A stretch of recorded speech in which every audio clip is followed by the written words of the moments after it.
Hello Aries, welcome to your monthly reading. This reading is for the month of April for Aries, Sun, Moon, Rising, Venus. So Aries, hindi lahat ng Aries maka-resonate sa reading na to.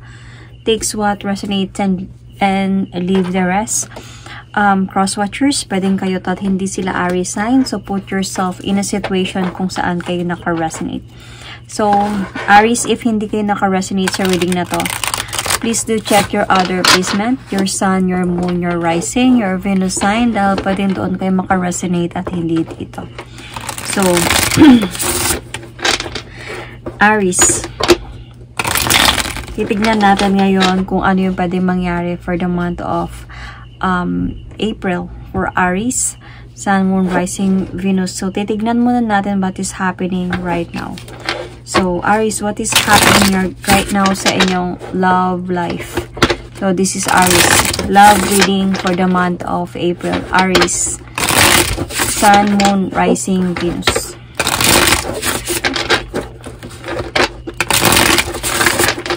I'm going to pull Oracle card. First situation, Aries, what is happening right now? Aries, what is happening right now? Aries, what is happening right now?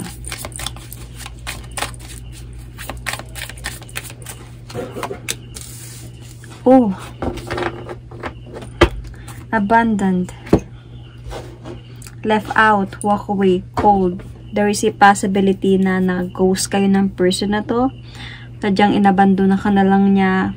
Hindi na lang, baga siguro after na naghiwalay kayo, wala na siya, wala na talaga, wala ka nang narinig about sa kanya, or sadyang ginost ka nito, binaliwala na. Let's see another situation.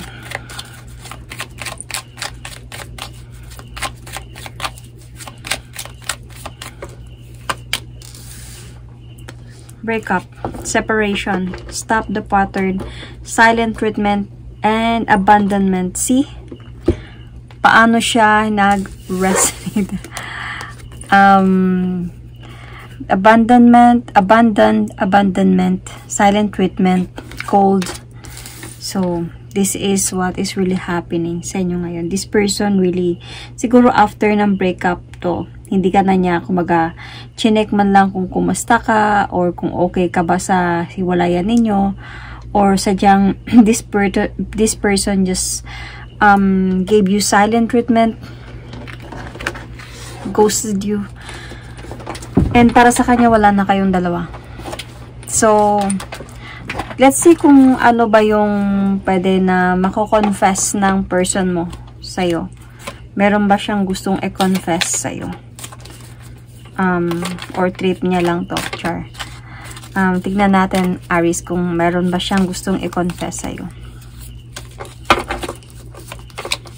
Uy, mahirap talaga tong card na to. Meron ba siyang gustong i-confess sa'yo?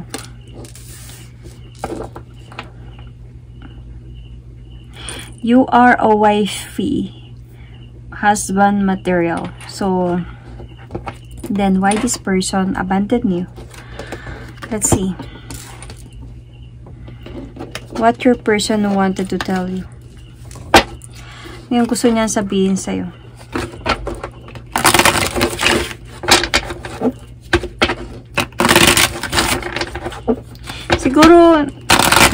Siguro itong person na to, he gave you silent treatment. Kasi feeling ko naipit na to sa sitwasyon. Sa relasyon. Naipit na to siya sa desisyon na gagawin niya. Hindi niya siguro kaya sabihin sa'yo na kailangan niyang umalis, kailangan niya magipagkawalay, kasi feeling ko nakakonsensya to siya. I don't react when people mention you because this person is trying to forget you talaga. This is what is happening right now.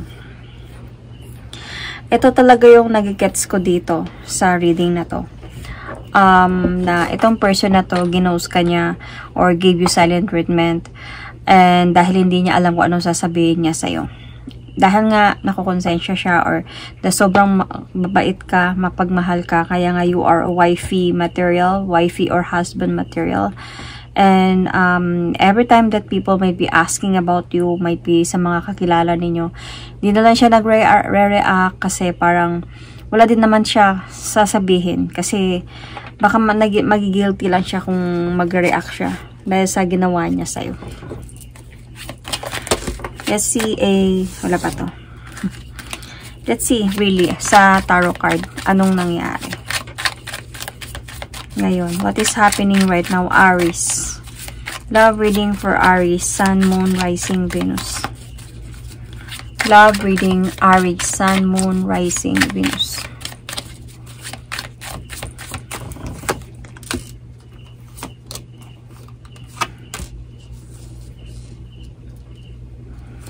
So, minahal ka ng person na to, Aries. Napamahal talaga siya sa'yo. And, as you can see here, then, this person gave you silent treatment. Tumahimik muna talaga to siya.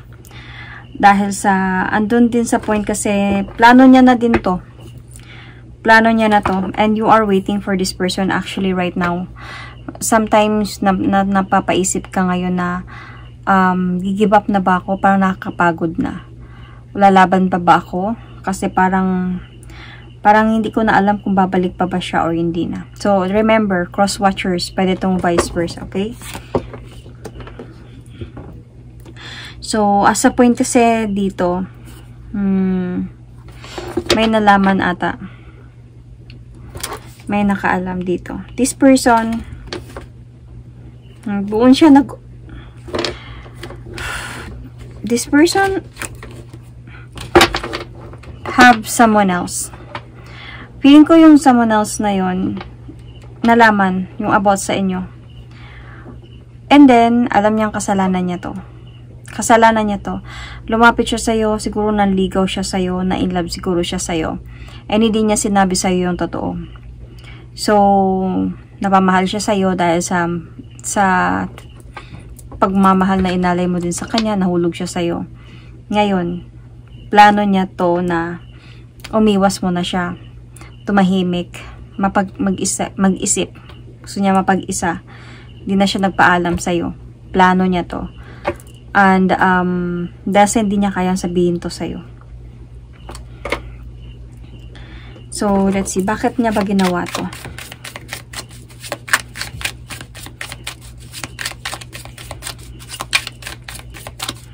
Bakit niya ginawa to, Aries?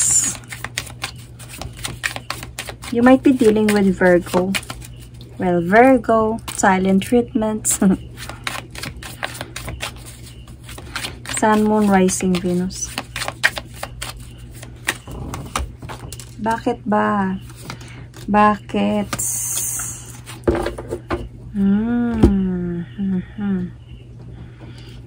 Because this person move forwards towards someone else. And this person parang gumagawa na siya this time ng action na magpatuloy siya doon. Ayusin to. Kaya para sa kanya ngayon, iwan ka na niya talaga. Hiwalayan ka na niya. Nakukonsensya lang talaga siya dito sa totoo lang. May tinago talaga siya sa'yo about other person na na-involve dito. Meron siyang ibang person. So, tinago niya to sa'yo. Hindi mo alam to. Nung time na niligawan ka niya, nung time na naging kayo, pinagsabay niya na kayong dalawa. So, na-juggled na siya ng hindi mo nalalaman. And, andun sa point na planado niya to. Alam niya na isang araw, alis din talaga siya. Though, hindi niya siguro expected na ganun ka kabait sa kanya na kaya nga you are a wifey, husband material, na ganun niya ma-appreciate yung pagmamahal mo. So, yun. So, planado niya na to. Nagkaroon ng clarity doon sa kabila, kaya kailangan niya talagang umalis. So, let's see more. Ano ba yung nararamdaman niya ngayon para sa'yo?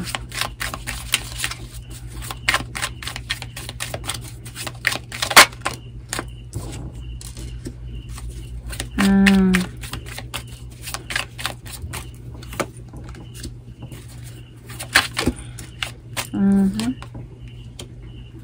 Okay, so this person has someone else. The Queen of Swords and the King of Pentacles, these are couple. And meron siyang feeling talaga dito on your side. Actually, ramdam niya nagalit ka. Kasi alam niya naghihintay ka. So, nakaramdam siya na baka na ngayon, baka kung sakali man na babalik siya sa'yo or makipag-usap siya sa'yo ulit, magagalit ka, hindi mo na siya tanggapin or something ganyan. And meron siyang feeling ngayon din na parang meron pa naman siyang palak ata. Parang may feeling pa siya dito na isang araw kakausapin ka pa din niya ulit or babalikan ka niya ulit. Siyempre, nagustuhan ka niya na nahulog siya sa'yo. Nakita niya yung worth mo. So, parang andito sa point na itong person na to, sa ngayon, ito muna yung gagawin niya, hayaan niya muna yung sitwasyon na ganito. Pero parang may balak pa talaga siya na balikan ka dito. Yun yung feeling niya right now. Siguro nga, dahil lang nagkaroon siguro ng clarity doon sa other side, kaya naglayluto siya. Kaya nga, every time that people might be mentioning you, asking about you, parang binabaliwala niya, hindi siya nag-react. But he or she is very much concerned about you. So, waiting lang, parang meron siya feeling dito na waiting lang sa mga pwedeng mangyari. Hindi siya sure, hindi pa siya nakapag-decide na totally mag-stay na talaga siya dito, lalo na nahulog din siya sa'yo. So, let's see about ano yung pwedeng mangyari. Ay, hindi ko nalaman kung ano yung naramdaman mo dito. Let's see kung ano yung nararamdaman mo. Before tayo pupunta sa ano yung pwedeng mangyari.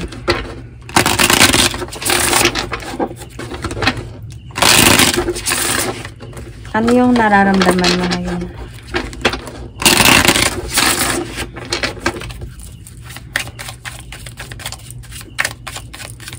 Sa mga nangyayari ngayon, meron kang feeling na napapagod ka na naghihintay ka. Pero let's see kung ano talaga nararamdaman mo nung time na iba na inabandon na kanya. And or he gave you silent treatment. Oh. Actually, para sa'yo, nung time na yon, napagod ka kasi na dito mag-antay. Napagod ka na mag-antay. So, meron kang feeling na wala na to. You are an Aries. You're really the Aries here. Madali ka lang naman makaintindi madali ka makaka-catch up. Kaya nandito sa part mo na wala na to. Wala yan na to. And actually, nag-i-start ka na ng mag-move on ngayon Napagod ka magantay. So, parang nandito ka sa point na you are trying to move forward na. You are trying to move on na. Hindi to actually madali. Yes, nasaktan ka talaga, syempre.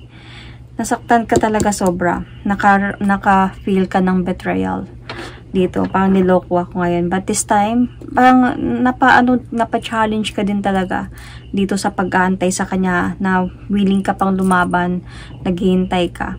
Siguro sa point na sa mga kakilala ninyo, tinatry mo pa siyang tanong sa kanila, tanong kung kakausapin pa ba niya ako, pakitanong sa kanya, ganyan. Tapos siya is ini-ignore niya na lang yung tanong, hindi na lang siya nagre-react. Kaya kasi parang wala siya magagawa sa ngayon. So, kaya nga ito yung confession niya sa'yo na alam mo, hindi sa wala akong pakialam sa'yo, hindi sa wala ako nararamdaman para sa you are very much a wifey or husband material thing. Kailangan kong gawin to kasi nga siguro nagkaroon nga ng clarity doon sa isa and siguro ayaw niya ng gulo. So, nakaramdam ka talaga dito ng pain. Sakit to para sa'yo. So, you might have also Scorpio in your chart. Okay? Aries, check your placement. So, I can see still also here, you might also have Libra or Aquarius in your chart. Okay? I can also see here Pisces you might be dealing with.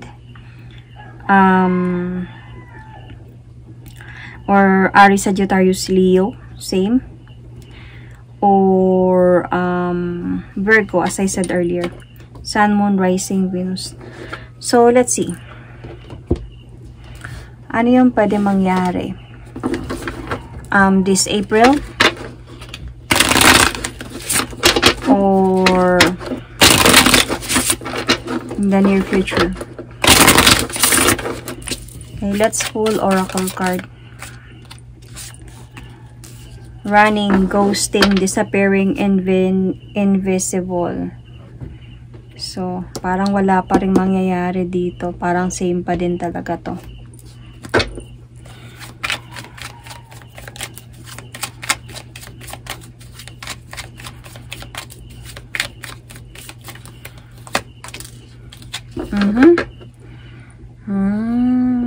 Okay. So, ano yung gusto possible na i-confess ng person mo in the near future or this April?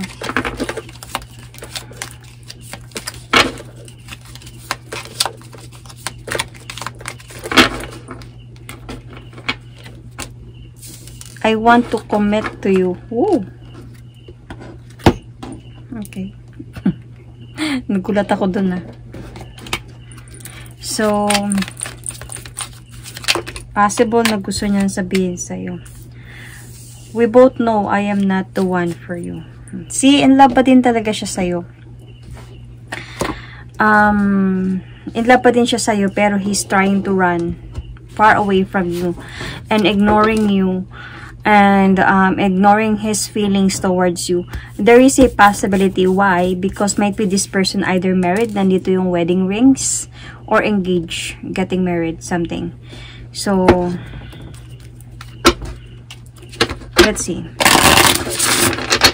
Ano yung pwedeng mangyari dito? Aries. Sun, Moon, Rising, Venus, Cross Watchers.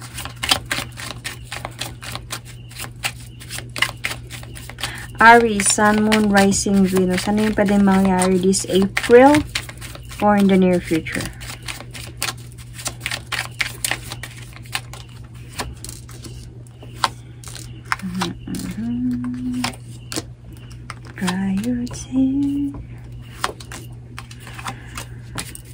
Okay, so itong person na to, sa totoo lang, magpupatuloy na siya. Nandito na yung running. This person will going to move forward and never look back from you. Maglalakas loob talaga to siya. Kumbaga ipapakita niya na brave siya na wala ka. Na okay lang sa kanya and he don't care. Parang ganun. Pero hindi yun ganun. Hindi siya nakakatulog sa gabi dito sometimes thinking about you because this person really want to commit to you. Nakita niya talaga yung worth mo. Kaya lang, alam niya yun eh. Kung if you're asking about that, nasa point ka ngayon, di naman ako malaga sa kanya, di niya nakita yung sacrifice ko or yung worth ko, nakita niya yun. Hindi nga siya nakakatulog sa gabi thinking about you. Or hindi siya makakatulog somehow sa gabi thinking about you this coming April or in the near future. Pero kailangan niya na magkaroon ng changes sa buhay niya because this might be engaged or married. Naipit talaga siya sa sitwasyon dito. Ipit na ipit talaga to siya sa sitwasyon. And andun lang siya sa point ngayon na parang kailangan ko na mag-focus. Kailangan ko na mag-focus dito. Nakapag-decide na din talaga siya na gagawin ko. Kaya nga, this person will going to move forward and never look back. So, disappearing, invisible. And we both know I am not the one for you. So, sinabi niya yun. And ito na talaga, wasak na talaga to. Like, desidido na siya dito kasi nga ayusin niya na yung sa kanila. Pero, hindi madali sa kanya to. There's a possibility na nahirapan din siya dito kasi na-in-love din talaga siya sa'yo. So, itong mga plano niya dito na gusto ka pa din niya kausapin. Mga ngayon to, nasa point siya ng feeling of he wanted to. Siguro darating yung araw na after this might be this coming April or in the near future, marirealize niya din na hindi na siguro. Hayaan ko na lang na ganito yung magiging sitwasyon na ganito. Pero, nahirapan talaga siya dito. Kasi, sobra siyang nag-regrets na napasok ka sa buhay niya. Na ganun naging halaga sa kanya. Ganun ka kabait siguro talaga sa kanya. Ganun ka, sobrang pinahalagaan mo siya ng sobra. Inalagaan, whatever it is. And then, pinakita mo talaga sa kanya yung pagmamahal mo. So, kaya nahirapan din talaga siya sa decision niya na to, pero kailangan niyang gawin to. So, magpapatuloy na siya at saka desidido na din talaga siya dito. In the near future, Aries. Aries, I can see Leo. I can see Cancer. I can see also Taurus. Okay? Sa Capricorn. Aquarius. Sun, Moon, Rising, Venus. So, that is my reading for you, Aries, for the month of April. Sun, Moon, Rising, Venus. Thank you and God bless.